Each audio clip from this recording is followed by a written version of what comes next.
Princess Diana, The Untold Stories by a One-Time True Friend. Hi, good morning, Neil Sean here in the heart of London. Thank you for joining me today. Hope you're all keeping well wherever you are in the world.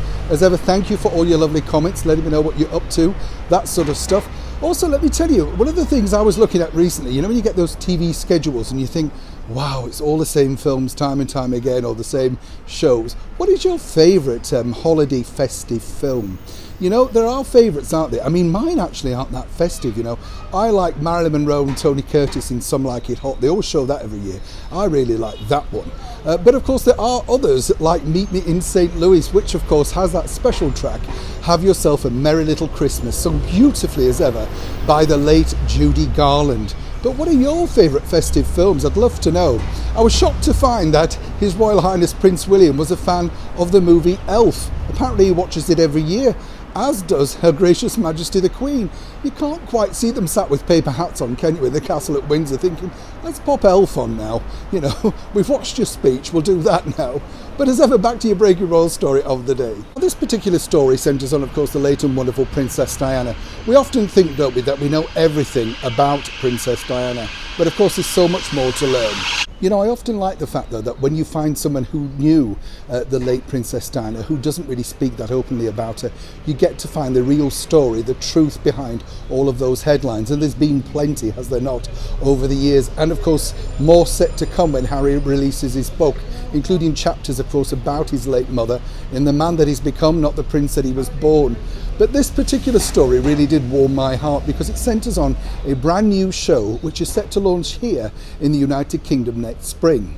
Now, who could forget way back in 1985 when the very beautiful Princess Diana took to the stage in front of His Royal Highness Prince Charles at, of course, the Royal Opera House in the heart of London to do that dance. Do you remember it? Yet it's hard to imagine now in this digital world just what an impact that had around the world. It was almost in, of course, the same sphere as when she took to the floor with Mr. Saturday Night Fever and Grease himself, John Travolta, at the White House. It really did sort of get jaws dropping because really we'd never seen anybody do anything like that before. Now the person who was responsible for that dance and guiding her through it, the ever wonderful Mr. Wayne Sleep, is taken to the stage for an audience with. Now he hopes to take this to other countries also, including the United States, Australia, and hopefully other parts of the world too. Don't worry though if you're not here or there to see it. Apparently it's going to be put out on a streaming service, so that's good news. But he told me at the launch of that particular show that he hopes to share his thoughts and his true memories on what it was like to put that dance together. Now, according to him, she wasn't really that nervous at all. She was more nervous about getting the steps right, not facing that colossal audience in the theatre that night. And he said that she was an excellent dancer, had a lot of great poise. Let's not forget, of course, Diana did do ballet when she was a very young child, so she would have known some steps to start with. But what I like about this particular story is he promises to reveal the run-up to that dance. We all know what happened on the night, but can you imagine going along to Kensington Palace, as Wayne had to do, and of course try and teach Her Royal Highness, the Princess of Wales, a brand new dance, which then he knew would be picked up around the world. It was Strictly before Strictly, right? Now, Wayne, as I say, has got a wealth of great stories. He was also very good friends with the late Princess Margaret.